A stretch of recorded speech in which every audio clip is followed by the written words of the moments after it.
ಮದುವೆ ಮನೆಗೆ ನುಗ್ಗಿ ಹಣ ಕೊಡುವಂತೆ ಮಂಗಳಮುಖಿಯರು ರಂಪಾಟ ಮಾಡಿರುವಂತಹ ಘಟನೆ ಚಿಕ್ಕಮಗಳೂರಿನ ರಂಗಣ್ಣನ ಛತ್ರದಲ್ಲಿ ನಡೆದಿದೆ. ಮದುವೆ ಮುಗಿದ ಬಳಿಕ ರಿಸೆಪ್ಷನ್ ನಡೆದಿತ್ತು. ವಧುವರ ಇದ್ದ ಸ್ಟೇಜ್ ಮೇಲೆ ಹತ್ತಿದ ಮಂಗಳಮುಖಿಯರು ನಾವು ಕೇಳಿದಷ್ಟು ಹಣ ನೀಡುವಂತೆ ರಂಪಾಟ ಮಾಡಿದ್ದಾರೆ. ಹಣ ನೀಡಿದ್ರೂ ಹೆಚ್ಚು ಬೇಕು ಎಂದು ಕಿರಿಕ್ ಮಾಡಿದ್ದಾರೆ. ಈ ವೇಳೆ ಸಂಬಂಧಿಕರು ಮಂಗಳಮುಖಿಯರಿಗೆ ಕ್ಲಾಸ್ ತೆಗೆದುಕೊಂಡಿದ್ದಾರೆ. ಚಿಕ್ಕಮಗಳೂರು ನಗರ ಪೊಲೀಸ್ ಠಾಣಾ ವ್ಯಾಪ್ತಿಯಲ್ಲಿ ಈ ಘಟನೆ ನಡೆದಿದೆ.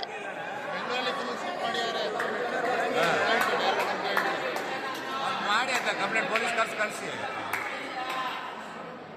ಸೈಡ್ ಬನ್ನಿ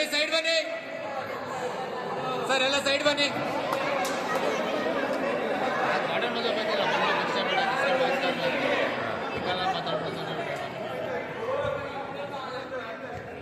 ಬನ್ನಿ ಸೈಡ್ ಬನ್ನಿ ಸರ್, ಎಲ್ಲ ಹಿಂದೆ ಹೋಗಿ